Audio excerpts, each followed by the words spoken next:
Gloria a Dios. Dios les bendiga, hermano. Vamos a ocupar nuestros lugares y vamos a comenzar esta mañana. Damos gracias al Señor por su misericordia, damos gracias al Señor por su fidelidad. Qué bueno que estamos aquí esta mañana. Amén. Qué bueno que podemos alabar y glorificar el nombre de nuestro Señor. Aleluya.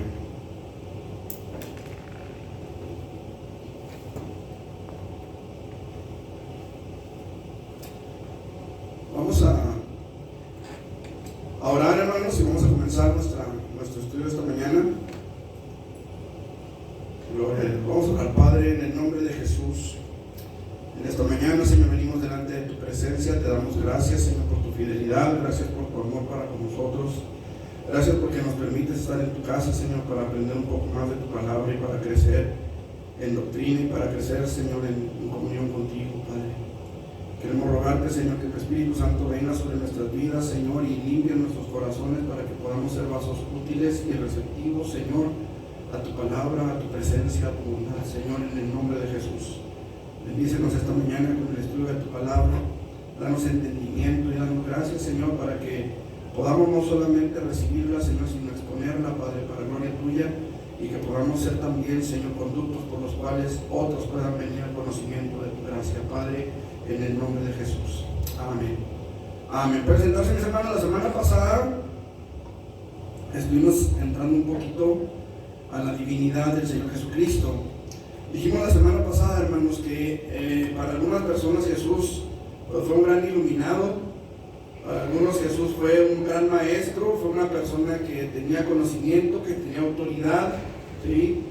Para otros Jesús pues es el Salvador del mundo, para otros Jesús fue el Mesías que había sido prometido y que vendría a salvar a la humanidad. Para muchos otros Jesús fue solamente pues un farsante, una persona que vino a engañar a la nación, una persona que vino a manipular a las masas a su antojo. Para algunos ese fue Jesús, para nosotros, sino que para muchos es nuestro Salvador, es nuestro Señor, es nuestro Rey, ¿sí? Entonces yo quiero que veamos, hermano, vamos a estar viendo un breve repaso de la semana pasada, pero vamos a avanzar también. Y como repaso vamos a Juan 20:28.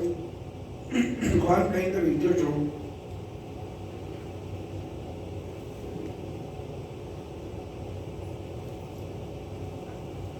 Dice: entonces Tomás respondió y le dijo: Señor mío y Dios mío. Entonces vemos que además de las afirmaciones específicas de Jesús acerca de sí mismo, sus discípulos también reconocieron la deidad de Jesús.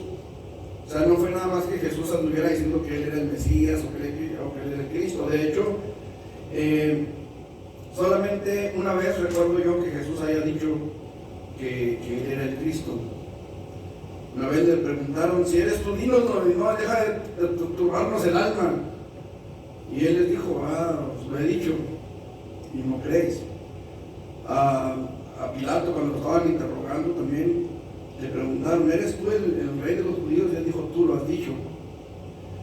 Solamente cuando Pedro dijo: tú eres el Hijo de Dios, cuando Pedro recibe esa revelación, Jesús dice: bienaventurado eres, Simón, hijo de Jonás, ¿sí? Pero además de eso, hermano, los discípulos siempre reconocieron y proclamaban que Jesús tenía todo el derecho a la autoridad de perdonar pecados, algo que solamente Dios puede hacer, porque quien está ofendido por el pecado, dijimos la semana pasada, ¿quién es? Es Dios. Dijimos la semana pasada que nosotros podemos ofender a una persona, decir algo mal de una persona o hacer algo que dañe a una persona, ¿sí? Y la ley se encarga de llamarnos a cuenta, la ley terrena, ¿sí? Podemos disculparnos con la persona, podemos resarcir el daño que infligimos, podemos restaurar, ¿sí? Y ser perdonados por la persona y ser no perdonados, sino pagar el precio que la ley demanda, que la ley exige, y estaremos en paz con la ley y con la persona a la que ofendimos. Sin embargo, también es necesario venir delante de Dios y decirle: Señor, pues perdóname, porque ofendí a mi hermano, perdóname porque pequé contra él, porque al pecar contra nuestro hermano, en ese momento estamos pecando también contra Dios, no porque nuestro hermano sea Dios, sino porque está hecho a imagen y semejanza de Él.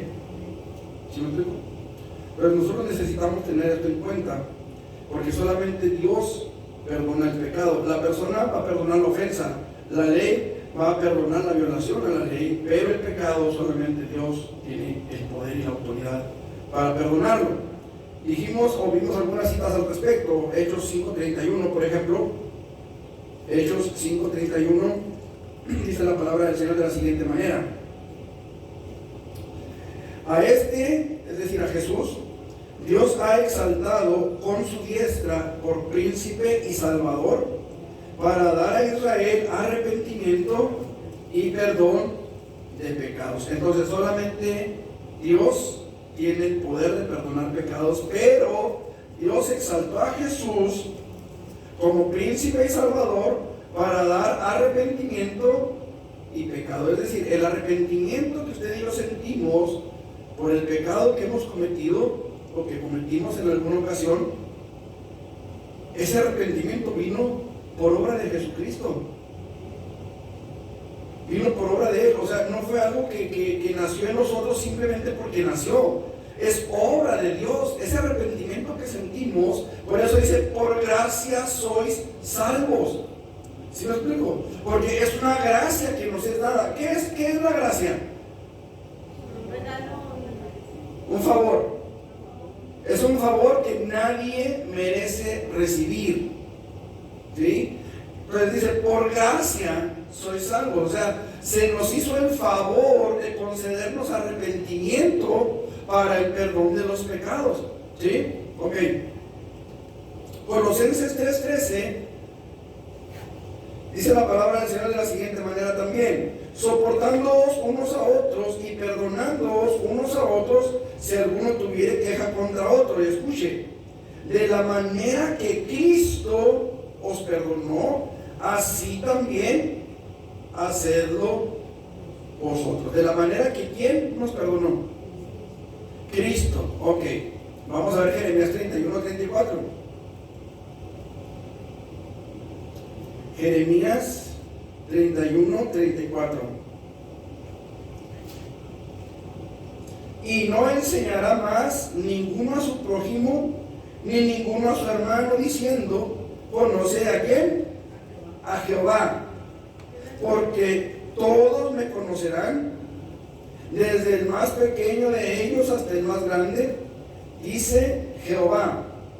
Porque perdonaré la maldad de ellos y no me acordaré más de su pecado. Volvemos a Colosenses capítulo 3,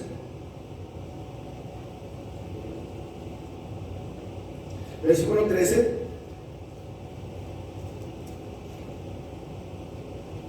De la manera que Cristo os perdonó. Entonces tenemos aquí una referencia bien clara, hermanos, respecto a quién es Jesús, respecto a quién es Cristo. ¿Estamos? Es Dios quien dice, es Jehová quien dice perdonaré. No dice perdonará. No dice Él perdonará, voy a enviar a uno que perdone. No, Él dice yo perdonaré. Y dice de la manera que Cristo os perdonó. Entonces estamos viendo claramente, hermanos, que es una referencia a que Jesús es Dios. ¿Estamos? Ahora, en estrecha relación con esta afirmación, hermanos, se dijo que Jesús era el que juzgará a los vivos y a los muertos, según Timoteo 4:1. Te encarezco delante del Señor Jesucristo que prediques la palabra, que instes a tiempo y fuera de tiempo. Pero dice, te encarezco delante del Señor Jesucristo que juzgará a los vivos y a los muertos. O sea, tienes una responsabilidad, Timoteo, predicar la palabra. ¿Sí? ¿Por qué? Porque el Señor Jesucristo va a juzgar a vivos y muertos. O sea, Timoteo, tienes que predicar porque serás juzgado por lo que prediques. Por eso te encargo, Timoteo, que tengas cuidado de lo que predicas. Porque por eso que predicas, Dios te va a llamar a cuentas, Timoteo. ¿Qué es lo que le estás diciendo a la gente? ¿Qué es lo que estás llevando al pueblo a hacer? Tristemente, hermanos, vivimos en un México, se puede decir cristianizado por el catolicismo romano, que lo que hizo fue sincretizar el Evangelio. El sincretismo religioso, hermanos, no es lo mismo que una conversión. Escuchen lo que estoy diciendo. No es lo mismo sincretizar que convertir. ¿Por qué? Porque convertir habla de una transformación. Habla de dejar una forma antigua de vida y asumir una nueva, adoptar una nueva. Lo que hace el sincretismo no es cambiar una forma de fe. Lo que hace es que adecua la fe de la persona a la conveniencia de quien está sincretizándolo. Es decir, aquí en México se adoraba a la Tonantzin. ¿Sí saben quién es la Tonantzin? Llega el catolicismo, ¿verdad?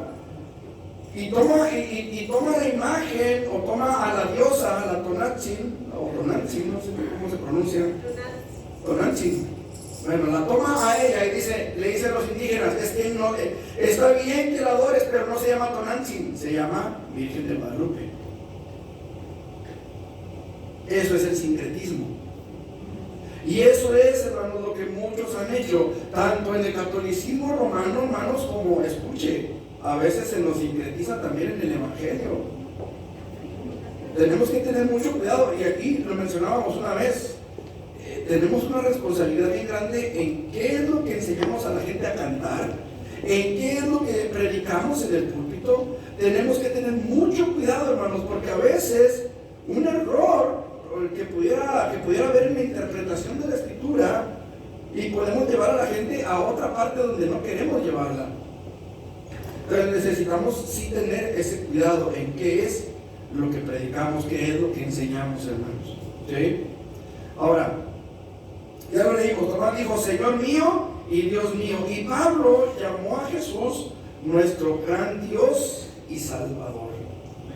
Ahora, escuche esto, hermano, porque no es cualquier persona quien lo dice, ¿sí? Ahí en Tito 2:13 es donde Pablo llama a Jesús nuestro gran Dios y Salvador. Ahora, ¿quién era Pablo? Antes de ser Pablo.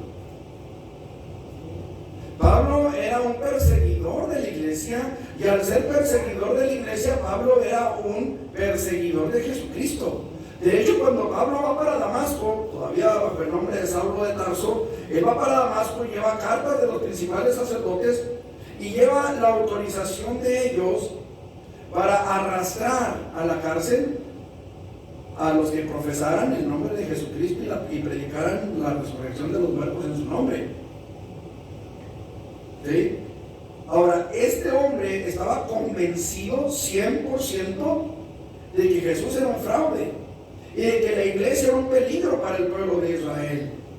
Él pensaba que al permitir o al votar por la muerte de los cristianos, porque él lo hizo, lo llegó a hacer, ¿se acuerda con Esteban? Él pensaba que servía a Dios de esa manera. Él pensaba que servía a Dios matando a los cristianos. O sea, fue una conversión radical la del apóstol Pablo. ¿Sí lo explicó? Porque no solamente dejó de perseguir a los cristianos, se convirtió en uno de ellos. No solamente se dejó de perseguir a los que predicaban el Evangelio, él fue uno de los más grandes portavoces del Evangelio.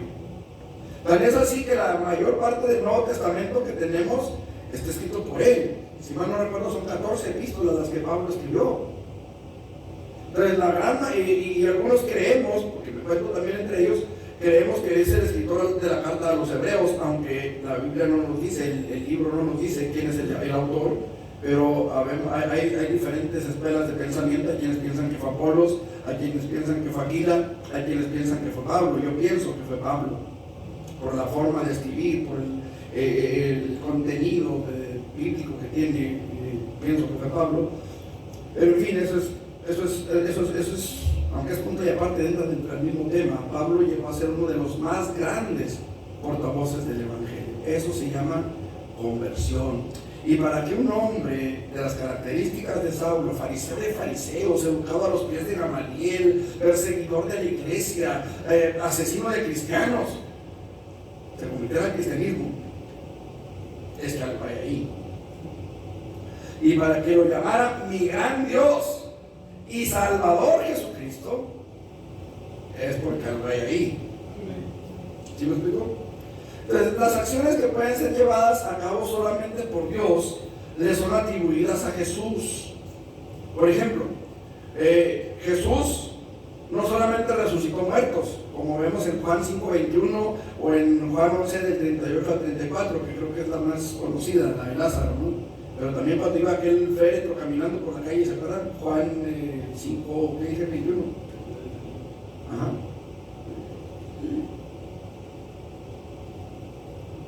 Joven, a ti te digo, levántate. Se levantó. ¿Qué pasó con la hija de Jairo? Talita cumi. Lázaro, ven fuera. O sea, son cosas, acciones que solamente Dios tiene el poder, la autoridad para hacer.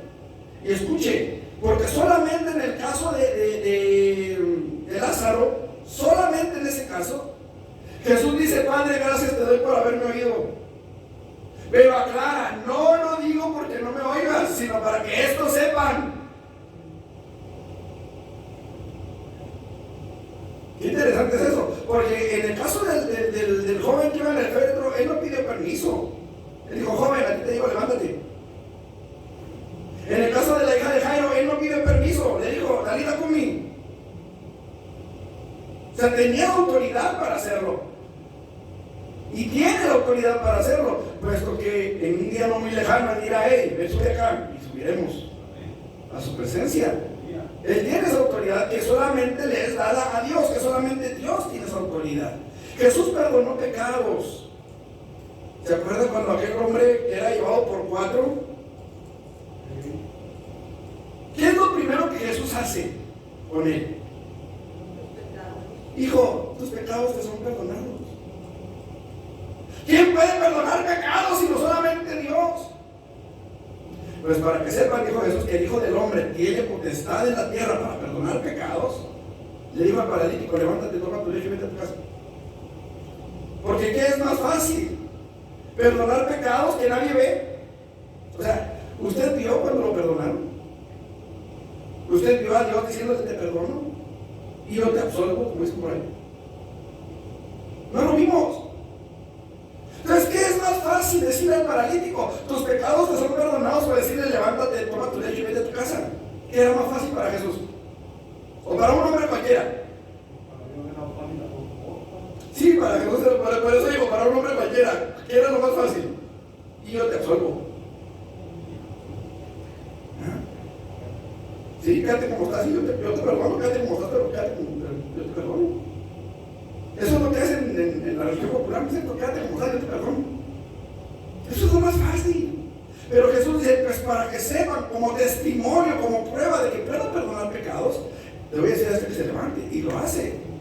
O sea, él tiene ese poder para perdonar pecados. ¿Por qué? Porque él es Dios, y Dios es el que está ofendido por nuestro pecado. ¿Sí me explico? Por eso es que él tiene la facultad de perdonar pecados, porque él es el ofendido. Decíamos la semana pasada, no creo que te puse a ti con el hermano Luis Carlos de ejemplo, ¿no? Yo no puedo ofender a Ebed y luego ir con mi esposa a pedirle perdón por la ofensa que le hice a Ebed. ¿Por qué? Porque pues, mi esposa me dice: pues, ¿por qué? O sea, arréglate con él. Y yo le voy a decir: no, que está más grandote que yo. No, pero es que te pido perdón a ti. No, imagínese, hermano, Dios es el ofendido y es al que tenemos que venir a pedirle perdón.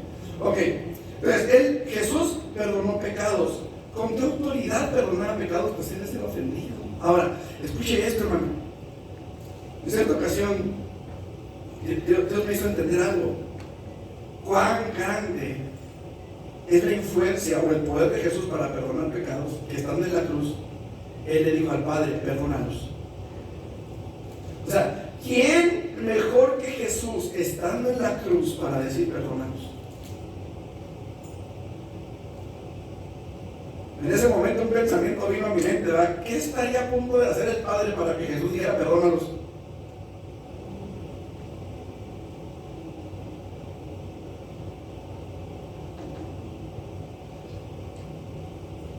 Imagínense que de repente usted ve que hay no sé, un grupo de 4 o 5 chavalos o chavalas pegándole a su hijo o a su hija. ¿Qué es lo primero que usted piensa hacer?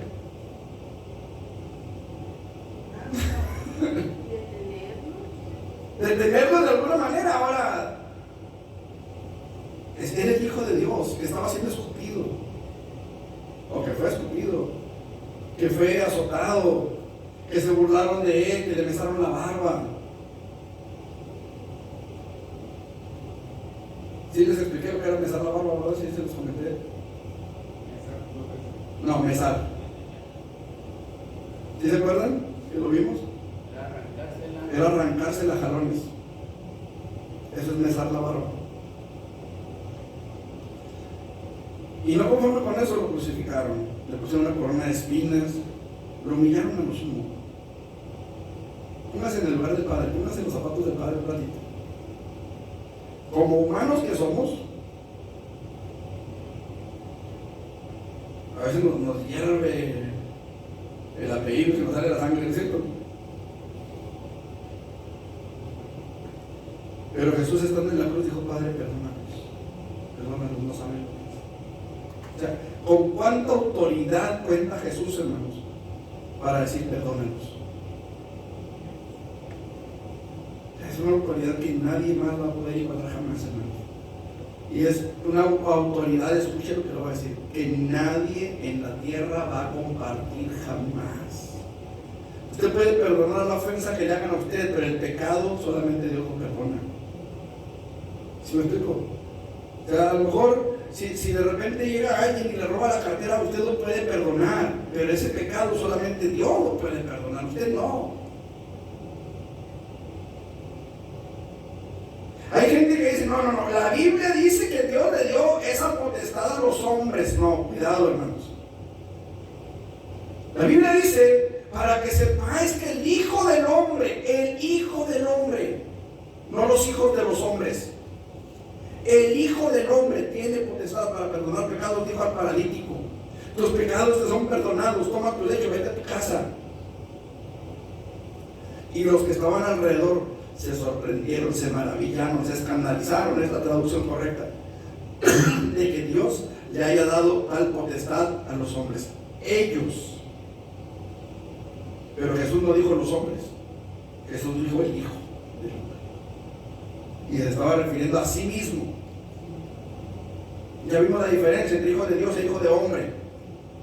Uno tiene que ver con la eternidad, el otro tiene que ver con su trabajo en la tierra. Entonces, el único que puede perdonar pecados es Jesús, ¿sí? Muy bien, el escritor de los Hebreos, hermanos, con referencia a Jesús, dice que el Padre se expresa de la siguiente manera: tu trono, oh Dios, ya lo vimos, por el siglo y hasta el siglo. Ok, entonces, Jesús perdonó pecados. Él creó y Él sustenta el universo. Juan 1:3, ¿qué dice? Juan 1:3.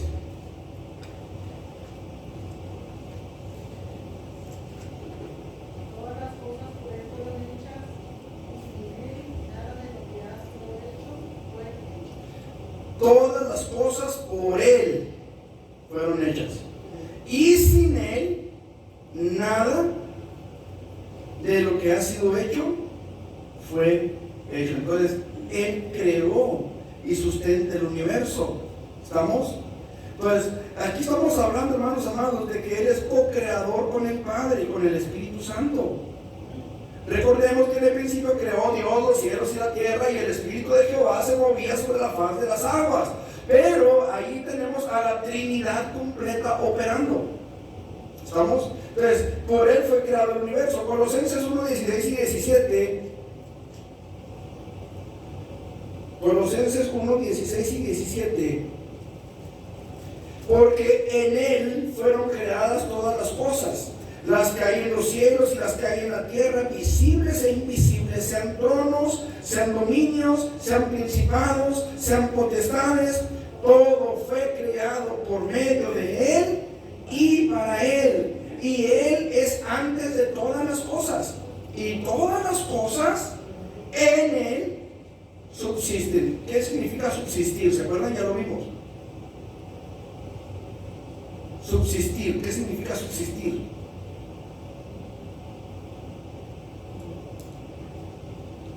Mantenerse unido y en su lugar. El universo se mantiene unido y en su lugar. O sea, bueno, está en expansión, está en movimiento, pero siempre está donde debe estar. La Tierra puede producir vida porque siempre está a la misma distancia del Sol. O sea, no a la misma distancia, sino siempre está con relación al Sol en la medida exacta para producir la vida. Y digo no es la misma distancia porque tenemos una órbita elíptica, usted lo sabe, a veces más cerca, a veces más lejos, pero siempre estamos en el nivel en el que podemos tener la vida en esta tierra. Todo está matemáticamente diseñado. Ok, este aspecto se hace más convincente cuando uno considera que Jehová dijo que estaba solo durante la creación. Isaías capítulo, ¿qué es? 44, 24. Isaías 44, 24, ¿qué dice?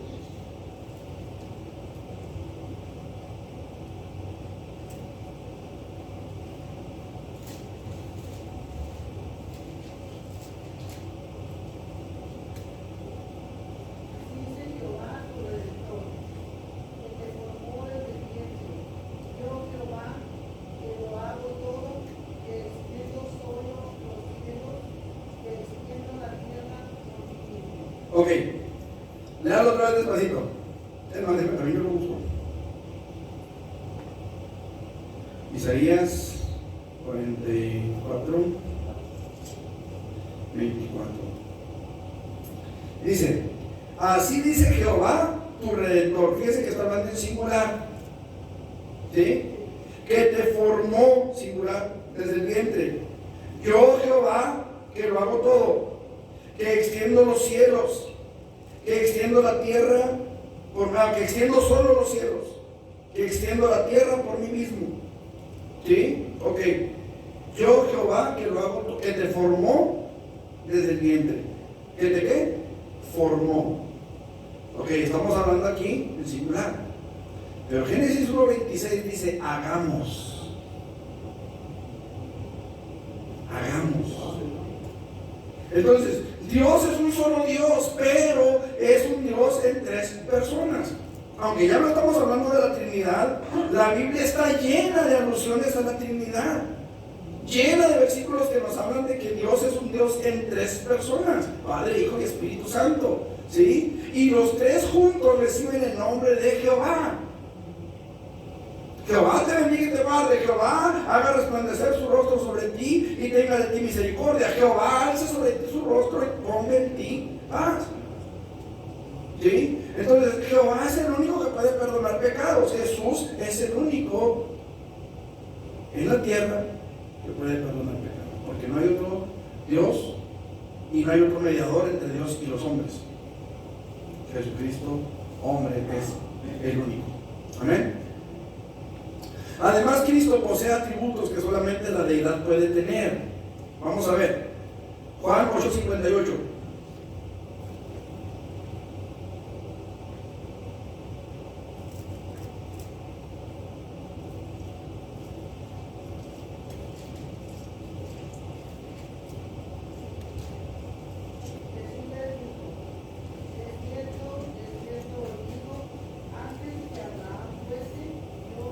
¿Cuál es el atributo?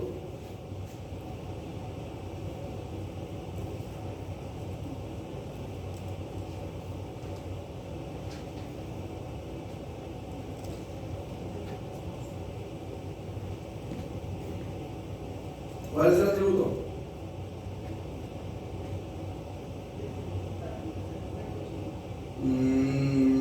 Por ahí va, por el yo soy va, pero no es el atributo.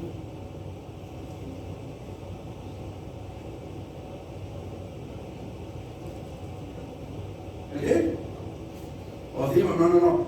¿Cuál es el atributo divino en este versículo? Aún no tiene 50 años, ¿ya has visto a Abraham? Os digo que antes que Abraham fuese yo soy. ¿Cuál es el atributo? Eternidad. Eternidad. Eternidad. Eternidad. Antes que Abraham fuese, yo soy. Es la eternidad. ¿Sí? Otro atributo. Mateo 18:20 y 28:20. ¿Qué dicen? Mateo 18:20 y 28:20. ¿Qué dice? Mateo 18:20 y 28:20. ¿Qué otro atributo tenemos ahí? ¿Ah? ¿Por qué? ¿Qué dice?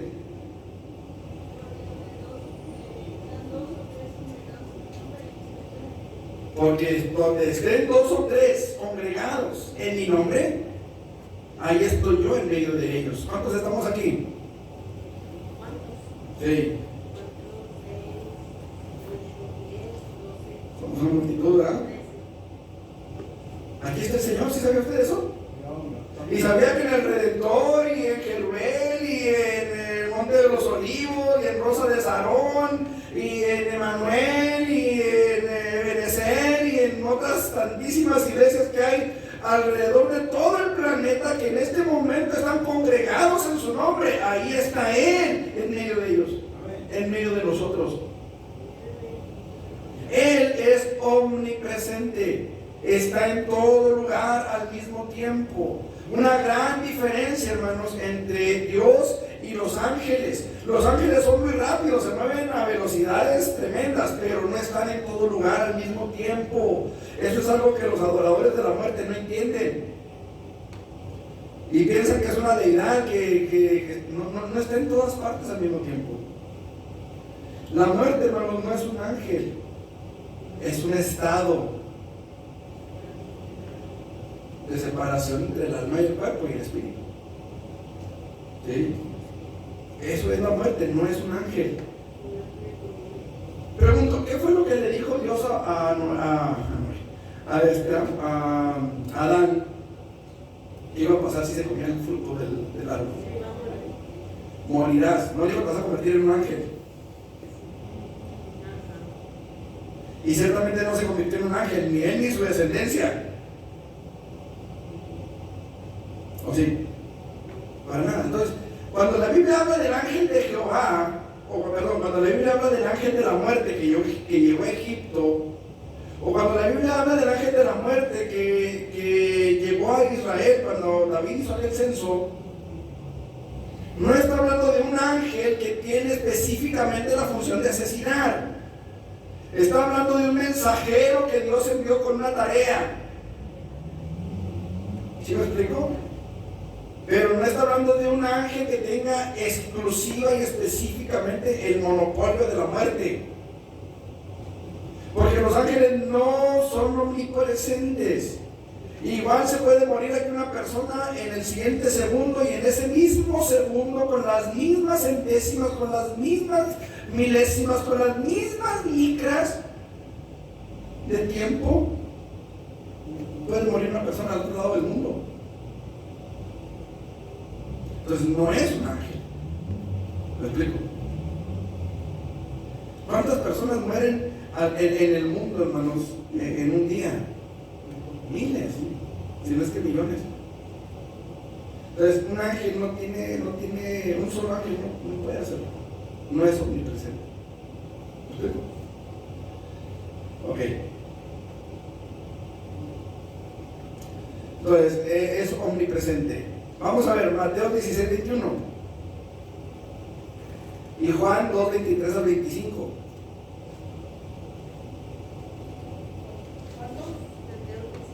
Mateo 16:21, Juan 2:23 al 25.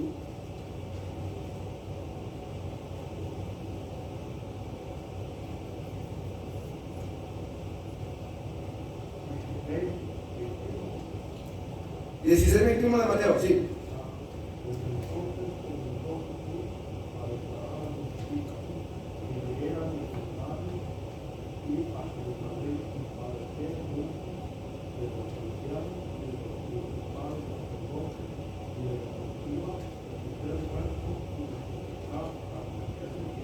Ok, Juan 2, 23 al 25. Mientras Jesús estaba en la ciudad de Jerusalén, durante la fiesta de la Pascua, muchos creyeron en él porque vieron los milagros que hacía. Pero Jesús no confiaba en ellos, ni necesitaba que le dijeran nada de nadie, porque los conocía a todos y sabía lo que pensaban. ¿Cuál es el atributo? Que todos lo saben. La omnisciencia, todo lo sabe. ¿Sí? Muy bien. ¿Qué sigue? Juan 11, 38 al 44 y Colosenses 1, 16 al 17.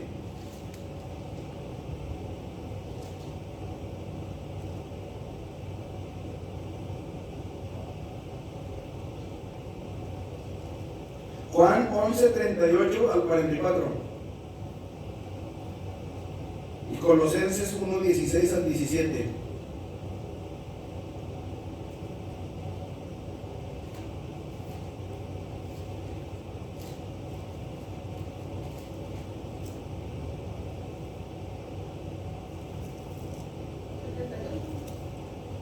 Sí, al 44. Jesús, profundamente conmovido otra vez, vino al sepulcro. Era una cueva y tenía una piedra puesta encima. Dijo Jesús: "Quitad la piedra". Marta, la hermana del que había muerto, le dijo: "Señor, viene ya, porque es el cuarto día".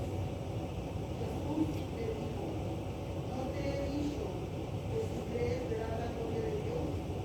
Entonces quitaron la piedra de donde había sido puesto el muerto. Y Jesús, alzando los ojos a lo alto, dijo: "Padre, gracias te doy por haberme oído.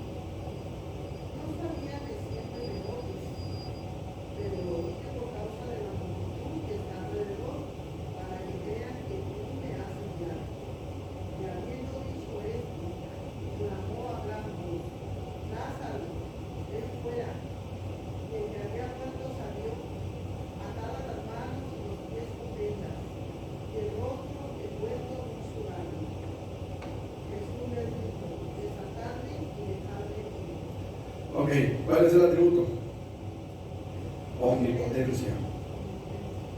Omnipotencia, aún sobre la muerte. Fíjense que, volviendo nuevamente a los que adoran a la muerte, hermanos, ellos piensan que Jesús pudo resucitar porque la muerte le dio permiso. ¿Cómo ven? Lo que la Biblia enseña, hermanos, y lo que la experiencia enseña es que Jesús tiene autoridad y poder aún sobre la muerte. Aún sobre la muerte. Porque quizá, hermanos, pudiéramos humanamente pensar, bueno, pues resucitó a la hija de Lázaro, a la hija de Jairo, resucitó de la viuda de Naín, ¿verdad? Resucitó a Lázaro. Pues pudiéramos decir, ¿verdad? Bueno, a lo mejor la muerte va a levantarse. Bueno, ¿y cómo te levantas a ti mismo? ¿Cómo te levantas a ti mismo? Está establecido para los hombres que mueran una sola vez y después el juicio. Ahora, la muerte dio toda autoridad sobre Jesús. Si Jesús hubiera pecado, pero como no pecó, Ajá. Así es. O sea, si Jesús hubiera cometido una sola falta, con eso hubiera sido suficiente para que la muerte hubiera tenido autoridad sobre él, legalmente. Pero como Jesús nunca pecó, entonces la muerte no tenía ninguna autoridad sobre él. No fue que le dio permiso, fue que fue derrotada por Jesús. Fue derrotada, ¿sí? Entonces, y esto es algo interesante, hermanos, porque Jesús sí murió. O sea, no fue que se desmayó, no fue que no fue que entró en coma, no, se murió. Es más, no se murió, lo mataron. ¿Se acuerdan con lo que pasó con los que estaban a los lados de él? Ya era muy avanzada la hora, venía la Pascua y tenían que quitarlos de ahí. ¿Qué hicieron? les quebraron las piernas para provocar una asfixia más rápida en ellos y que se murieran rápido para poderlos bajar.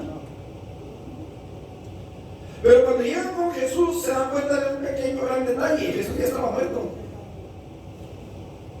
Pero para asegurarse, por si las dudas, le atravesaron su costado con una lanza para que se cumpliera la profecía que decía: mirarán al que traspasaron.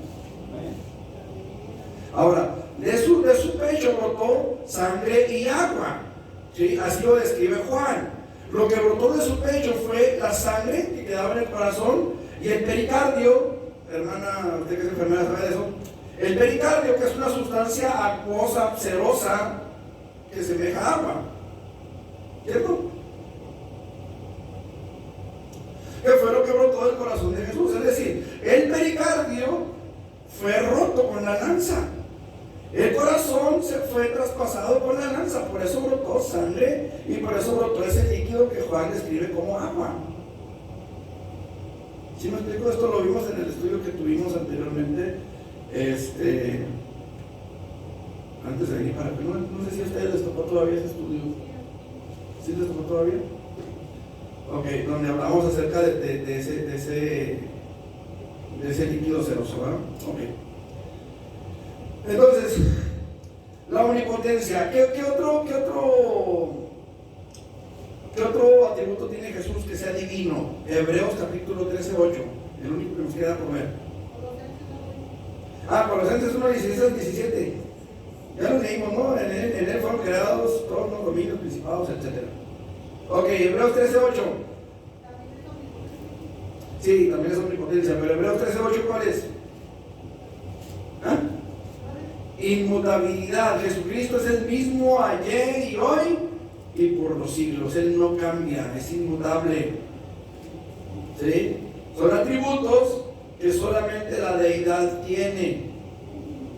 Solamente la deidad posee esos atributos, nadie más. ¿Sí? Dijimos que eran 5, que son eternidad, omnipresencia, omnisciencia, omnipotencia e inmutabilidad. 5 atributos divinos. ¿Sí? Regularmente nos vamos con 3, ¿verdad? Regularmente solamente pensamos en 3, que son omnipotencia, omnisciencia y presencia. ¿Sí? Pero en realidad son 5 los atributos que hacen que Dios sea Dios. ¿Sí? 5 atributos que tenemos que conocer y que tenemos que entender. Y que esos 5 atributos, hermanos, repito, solo la deidad los tiene.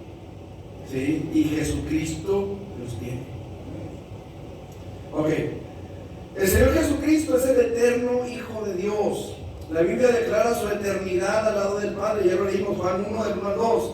¿Sí? En el principio era el Verbo, y el Verbo era con Dios, y el Verbo era Dios. Versículo 14. Y aquel Verbo fue hecho carne y habitó entre nosotros, y vimos su gloria. Gloria, dice ahí, como la del unigénito del Padre. Fíjense que no dice gloria como la del Padre. Dice gloria como la del unigénito del Padre. Pregunto, ¿por qué no dice como la de gloria del Padre? Gloria como la del Padre. ¿Por qué específicamente habla de la gloria como la del unigénito? Si ya vimos que comparten los mismos atributos. Porque es Dios, pero ¿por qué hace alusión a la figura del Hijo y no a la figura del Padre? Si los 3, Espíritu Santo, Padre e Hijo, tienen los mismos atributos exactamente, por eso son Dios los 3. Por eso los 3 conforman la Trinidad. ¿Por qué Juan dice, vimos su gloria? Gloria como la del unigénito. ¿Por qué no dice gloria como la del Padre? ¿Por qué como la del unigénito del Padre?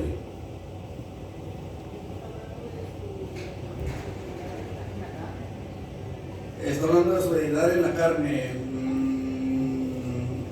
Pudiéramos decir que sí, tal vez. ¿Qué le parece que esta es otra alusión a la Trinidad? Porque comparten exactamente los mismos atributos, los 3.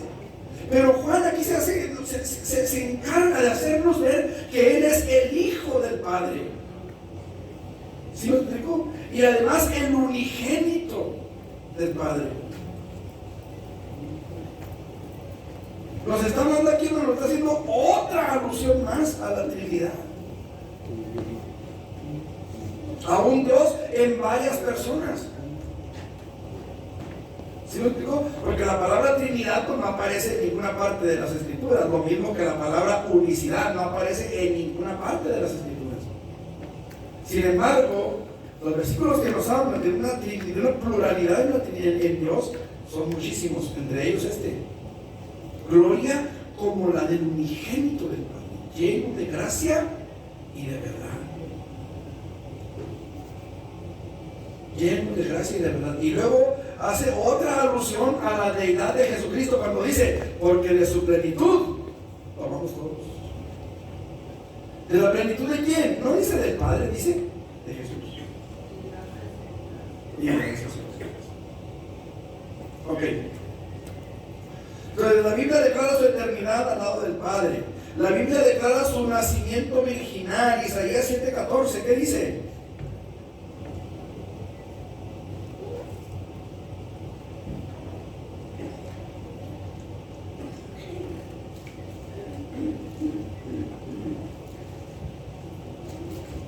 Isaías 7:14.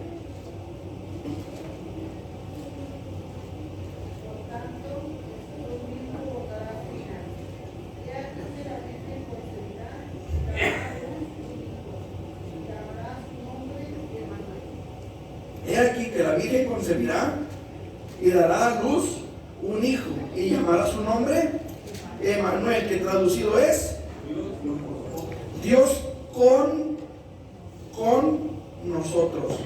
Fíjense que no dice Dios en nosotros, dice Dios con nosotros. ¿Por qué no es Dios en nosotros? Porque Jesús vino y estuvo entre el pueblo, habitó entre el pueblo. Por eso Él vino a nacer, hermanos, durante la fiesta de los tabernáculos, entre septiembre y octubre. Por eso dice en versiones más antiguas, dice que Él se tabernaculizó. No dice se encarnó, dice se tabernaculizó. Quiere decir que hizo tabernáculo con nosotros. La fiesta de los tabernáculos tiene un significado de por qué se hace. ¿Sí? Jesús hizo tabernáculo con el hombre, estuvo entre nosotros. ¿Sí? Por eso es Emmanuel. El Espíritu Santo es Dios en nosotros, porque Él viene a vivir en nuestro corazón por la fe. ¿Sí? Él sí es Dios en nosotros. Ok. 9:6, ahí en Isaías. 9:6. Ahí en Isaías. 9:6.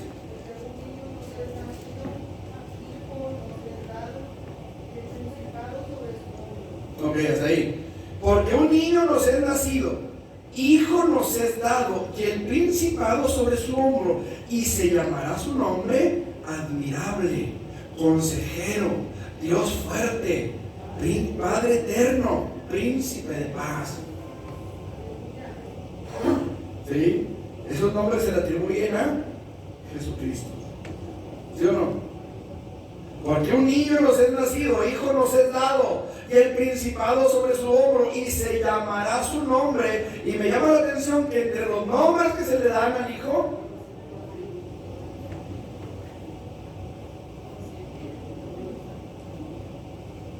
Dios fuerte, Padre eterno, príncipe de paz. Pero bueno, el asunto aquí es este: se le llama Padre eterno. Padre eterno. ¿Quiere decir que Jesús es el Padre? No. Quiere decir que comparte los mismos atributos que Dios.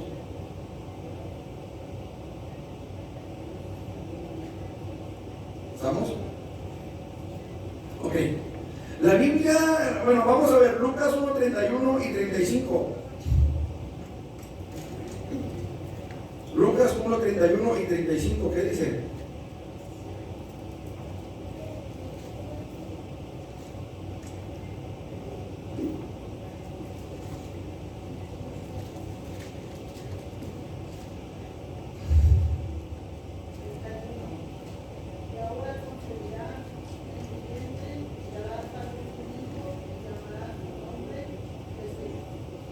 35.